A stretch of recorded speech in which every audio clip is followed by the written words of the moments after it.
Hello viewers, সবাই কেমন আছেন? আশা করি অনেক ভালো আছেন। আমিও ভালো আছি। তো আপনাদের রিকোয়েস্টে চ্যানেল খুললাম, ভিডিও করলাম। এই যে একটা লোগো ডিজাইনের ভিডিও দিছিলাম, 5 মিনিটের মধ্যে একটা লোগো ডিজাইন করছিলাম ওইটা। তো আশা করি আপনাদের ভালো লেগেছে, আর আপনারা অনেকেই ভিডিওটা দেখেছেন আর অনেকেই সাবস্ক্রাইব করছেন। যারা সাবস্ক্রাইব করছেন তাদেরকে আমার পক্ষ থেকে অসংখ্য ধন্যবাদ। এটাই আমার অনুপ্রেরণা। আপনারা যদি আমাকে এভাবে সাপোর্ট করেন, আমি আরও চেষ্টা করব সবসময় ভালো ভালো কোনো কিছু ভিডিও আপলোড দেওয়ার, যাতে আপনারা দেখে কিছু শিখতে পারেন। আমি অত বড় কোনো ডিজাইনার না, তবে আমি যেটুকু পারি বা যেটুকু জানি আপনাদের জানানোর চেষ্টা করব।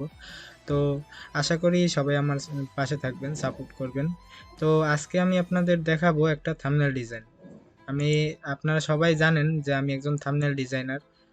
আমি থাম্বনেল, পোস্টার, লোগো সব ধরনের ডিজাইন করে থাকি, গ্রাফিক ডিজাইনার যাবতীয় কাজ। আমাকে অনেকেই অর্ডার করে, তো ওই কাজগুলো আমি কমপ্লিট করে দিই। অনেক ক্লায়েন্ট আছে, তারা কাজগুলো আমাকে অর্ডার করে, তো কাজগুলো আমি অনেক সময় করে দিই।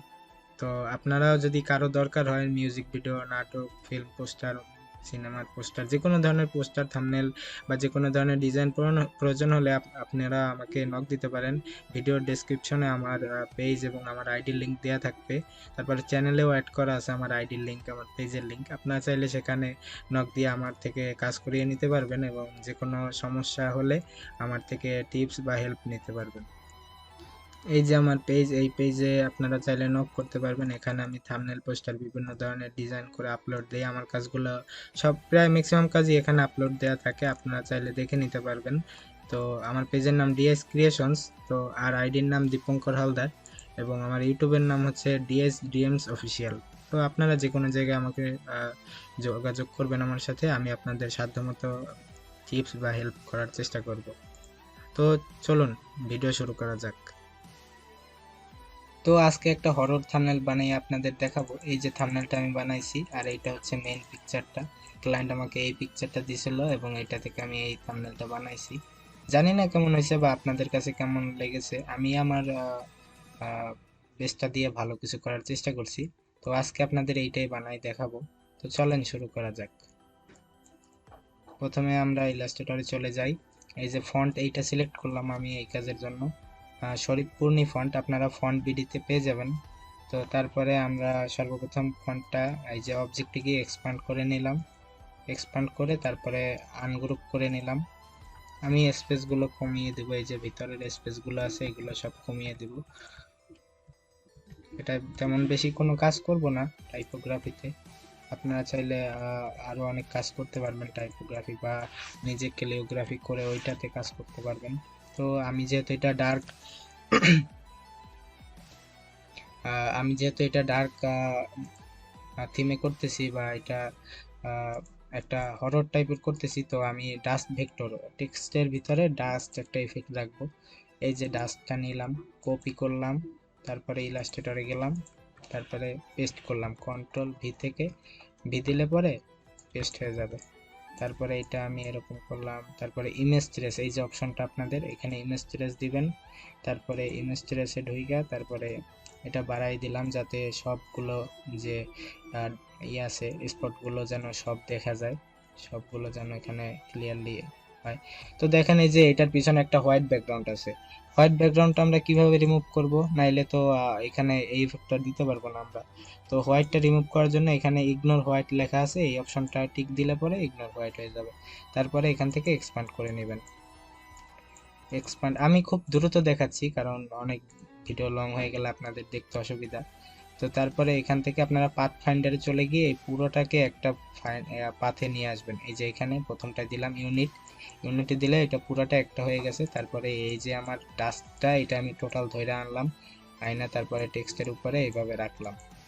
টেক্সটের উপরে রাখার পরে এই দুইটা সিলেক্ট করে আমি এখানে ইউনিট দিব না, এখানে যে লাস্টের যেটা এক্সক্লুড এটা দিলাম। দেখেন ভিতর থেকে যেটা ছিল, ভিতরে যে দাগগুলো ছিল ওইগুলা কেটে গেছে এবং বাইরের দাগগুলো রয়ে গেছে। তারপরে দুইটা রুম সিলেক্ট করে তারপরে কন্ট্রোল সি দিলে পরে কপি হয়ে যাবে। তারপরে ফটোশপে ঢুকে কন্ট্রোল ভি দিয়ে আমি পেস্ট করব। এই যে পেস্ট করলাম, এই যে পেস্ট হয়েছে লেখাটা। এটা আমি রেড কালার দিই, তাইলে আপনাদের বুঝতে সুবিধা হবে। এই যে তারপরে এটা গ্রুপ করে নিলাম। গ্রুপ করে এখানে বসাইলাম।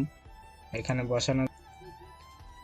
বসানোর পরে আমরা একটা রেড টেক্সচার লিখে সার্চ করব। তারপরে এখানে অ্যাভেলেবেল টেক্সচার আছে, আপনি চাইলে যে কোনো একটা টেক্সচার ইউজ করতে পারেন। এই যে এখানে অনেকগুলো টেক্সচার আছে, তো আমি এখান থেকে এই প্রথম টেক্সচারটাই নিলাম।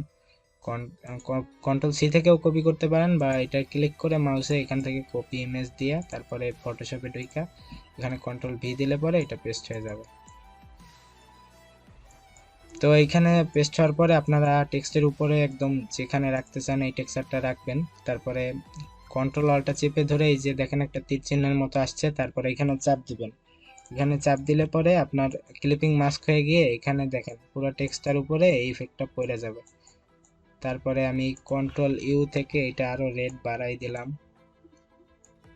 দেখি অন্য কোনো কালার দিলে কেমন লাগে, অতটা ভালো লাগে না, তো এটাই রাখলাম। আমি এটুকুই রাখলাম দেখেন। তারপরে এইটার উপরে আমি ড্রপ শ্যাডো দিলাম। তারপরে ইনার গুলোটা দিলাম। ইনার গুলোটা এখান থেকে হোয়াইট রেডটার লাইট রেড সিলেক্ট করে তারপরে এখান থেকে সাইজটা ছোট করে নিতে হবে। তো এখান থেকে দেওয়ার পরে মাল্টিপ্লাই না নর্মাল থাকবে। এই যে এখন টেক্সটটা অনেক লাইট হয়ে গেছে, আর অনেক সুন্দর দেখাচ্ছে। তো এখন বোঝা যাবে না। আর আপনার শ্যাডো ম্যাডো যত দিবেন, যেগুলা দিবেন ওগুলা দিবেন একদম লাস্টে। প্রথমে আপনার ব্যাকগ্রাউন্ড আনবেন, মডেল আনবেন। আমি আপনাদের আজকে মডেল রিটাচিংটা দেখাবো না, মডেল রিটাচিংটা নেক্সট কোনো ভিডিওতে দেখাবো, যে ভিডিওটা পুরো একটা রিটাচিং নিয়ে থাকবে বা বিভিন্ন ফেসে বিভিন্ন এফেক্ট নিয়ে থাকবে, ওইটাই দেখাবো। তো প্রথমে এই ডার্ক ব্যাকগ্রাউন্ডটা আমি নামাইছিলাম গুগল থেকে। এই যে এখানে আছে হরর ব্যাকগ্রাউন্ড লিখে সার্চ করার পরে এটা আসছিল, এখান থেকে ডাউনলোড করে রাখছিলাম। তো তারপরে ব্যাকগ্রাউন্ডটা নিলাম, নেওয়ার পরে এই যে ব্যাকগ্রাউন্ডটা বসাইলাম। বসানোর পরে অপাসিটি কমাই দিলাম। অপাসিটি কমাই দিয়ে একটা গ্রুপ করলাম, গ্রুপের ভিতরে আবার কপি করে নিলাম। নিয়ে এটার একটা কাজ করি, ব্লার মারি। ব্লার মারার পরে বক্স ব্লার মারবো যাতে এটা আপসা আপসা হয়, এই জন্য, তাছাড়া তেমন কিছু না। এটা আপসা আপসা করার জন্যই ব্লারটা মারা। তারপরে আমরা যাব সেকেন্ড একটা ব্যাকগ্রাউন্ড, এটাও আমি ওইভাবে গুগল থেকে নামাইছি, হরর ব্যাকগ্রাউন্ড লিখে সার্চ করছিলাম। তো এখানে এইভাবে বসাই দিলাম। সাইড থেকে আমরা কেটে ফেলবো, ইরেজার টুল থেকে কেটে ফেললাম। তারপরে অপাসিটি একটু কমাইয়া দেই। কমাই দেওয়ার পরে এখানে নিচটা একটু বেশি ব্ল্যাক লাগতেছে, তো নিচেও এই ব্যাকগ্রাউন্ডটা নিয়ে ছোট করে বসাই দিব। ছোট করে বসাই দেওয়ার পরে এখানে দুই সাইডটা আমরা ইরেজার টুল থেকে কেটে দিব। কেটে দিয়ে তারপরে অপাসিটিটা কমাই দিব। কমাই দেওয়ার পরে টোটালটা তো ঠিকই আছে, তারপর অপাসিটিটা একটু কমাই দিই। আর নিচের ব্যাকগ্রাউন্ডটা আপনার আর কি যেটুকু দরকার ডিজাইনটাই। আপনার যখন ডিজাইন করবেন তখন সবসময় খেয়াল রাখবেন যে ব্যাকগ্রাউন্ডটা যেন কম হাইলাইটেড থাকে, আর সবসময় মডেল এবং টাইটেল এই দুইটা জিনিস বেশি হাইলাইট থাকবে। তো তারপরে কালার ব্যালেন্স থেকে আমি পুরো রেডটা বাড়াই দিলাম, যেহেতু এটা রেড টাইপের বা রেড থিমে করতেছি, তো রেড বাড়াই দিলাম। রেড বাড়ানোর পরে আপনাদের রেড বাড়াইলাম, তারপর ব্যাকগ্রাউন্ড অ্যাড করা শেষ। টেক্সচারও তো ওইটা দিছি। তারপরে লাইটগুলো দিব এখানে। মডেলের পিছনে একটা লাইট দিব, এই যে ছবিটার পিছনে স্ক্রিন মোড বা কালার ডট স্ক্রিনে দিয়ে তারপরে ব্লার করে দিতে হবে হালকা, যাতে এটা একটা মিক্সিং সিস্টেমে থাকে, ব্যাকগ্রাউন্ডের সাথে মিক্স ভাবে থাকে। আর এইটার আরেকটা কপি করে নিয়ে আমি পুরা উপরে রাইখা এই যে চুলের এখান থেকে দিয়ে দিব, যাতে ব্যাকগ্রাউন্ডের সাথে চুলটা ম্যাচিং হয়ে যায়, আলাদা বোঝা না যায়। সরি, আলাদা বোঝা না যায়, এই জন্য এইভাবে দিয়ে দিব। তারপরে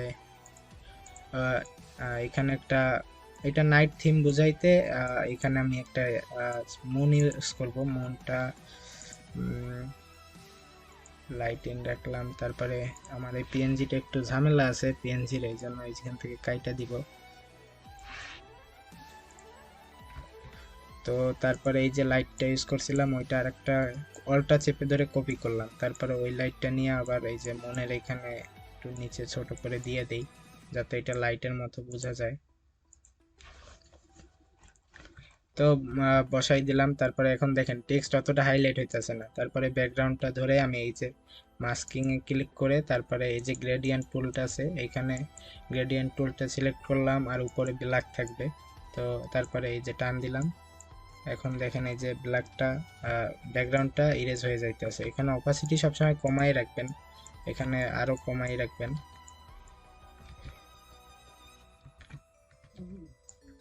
এই যে আমি টাইটেল নিচ থেকে এই যে এখানে এইটা সিলেক্ট থাকা অবস্থায় আমি এখান থেকে এটা রিমুভ করে দিলাম।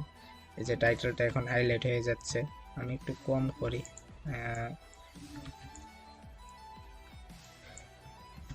এখানে এই অবস্থায় থাকলো। তারপরে আমি এখানে এই যে দেখেন আপনাদের টেক্সটের মডেলের উপরে, মডেলের এখানে আমি একটা কালার গ্রেডিং ইউজ করছি। এই যে এটা কালার ব্যালেন্স থেকে করা যায়। তারপর একটা টেক্সচার দিছি। টেক্সচার দেওয়ার কারণ হলো আপনারা এখানে ডাস্ট টাইপের টেক্সচার ইউজ করবেন, যেহেতু এটা ডাস্ট টাইপের একটা ওয়ার্ক করতেছি। তো ডাস্ট টাইপের এই যে একটা টেক্সচার দিলাম। এটা ব্লেন্ডিং মোডে, সফট লাইট ব্লেন্ডিং মোডে আছে। তারপরে লেভেল থেকে একটু ডার্ক কন্ট্রাস্টটা একটু ঠিক করে দিলাম, এই যে লাইটটা। এখন দেখেন মোটামুটি থাম্বনেলটা একটা ইয়াতে আসছে। তো তারপরে আমি সবকিছু একটু ঠিকঠাক করে নেই, দেখতে থাকেন। তো সবকিছু রিসাইজ করা ক্লিয়ার। তারপরে মডেলের পিছনে এই যে দুইটা হাত দিলাম, হরর টাইপের এই যে হাত দুইটা আমি দেখাচ্ছি। ক্রমিতে কি লেখা সার্চ দিছিলাম, এই যে হরর হ্যান্ড লেখা সার্চ করার পরে এই হ্যান্ডটা নিয়েছিলাম আমি। এটা নিয়ে কাট করে দিছি, হোয়াইট ব্যাকগ্রাউন্ডটা রিমুভ করে। এখানে পিছনে ব্লেন্ডিং মোড নর্মাল বসালে এরকম দেখা যায়, কিন্তু আমি ব্লেন্ডিং মোড সফট লাইটে রাখছিলাম। সফট লাইট আর কি ব্লেন্ডিং মোডটা হলো কি আপনি যেখানে রাখবেন ওই অনুযায়ী একটা ইফেক্ট করে ওইটার সাথে ম্যাচিং হয়ে যাবে। এই যে দেখেন এইখানে রাখলে লাইট আছে, এই সাইডে রাখলে ডার্ক হয়ে যায়। তো এইভাবে দুইটা কপি করে দুই সাইডে দিয়ে দিছি। আর যে এই যে স্কেলেটনটা, এটা আমি হরর ফেস লিখে সার্চ করছিলাম। হরর ফেস লিখে সার্চ করার পরে এটা আসছিল, এই যে এটা নিয়ে কাট করে আমি এখানে বসাইছি। কালার ডটস ব্লেন্ডিং মোড সব কিছুতে সবসময় যদি ম্যাচিং করতে চান ব্লেন্ডিং মোডটা ইউজ করবেন।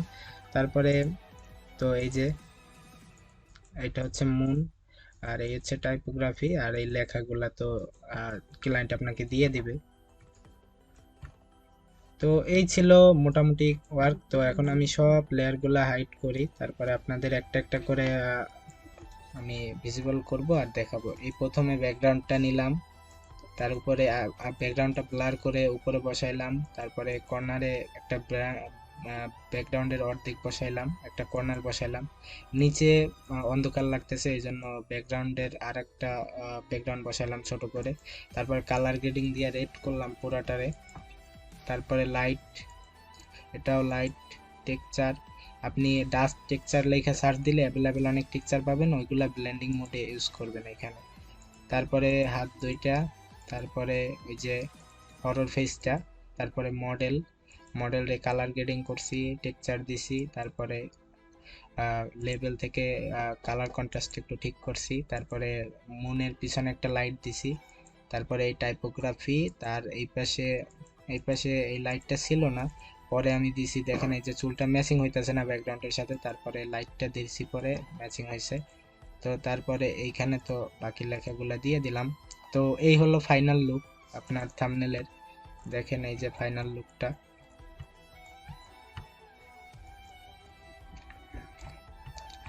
তো এই ছিল আজকে আমাদের ভিডিও। তো আশা করি ভালো লেগেছে। যদি ভালো লাগে অবশ্যই আমার চ্যানেলটাকে সাবস্ক্রাইব করবেন এবং আমার ভিডিওগুলো ফলো রাখবেন। এবং এই যে আমার পেজটা আছে, আপনারা এই পেজে সবসময় স্টে কানেক্টেড থাকবেন।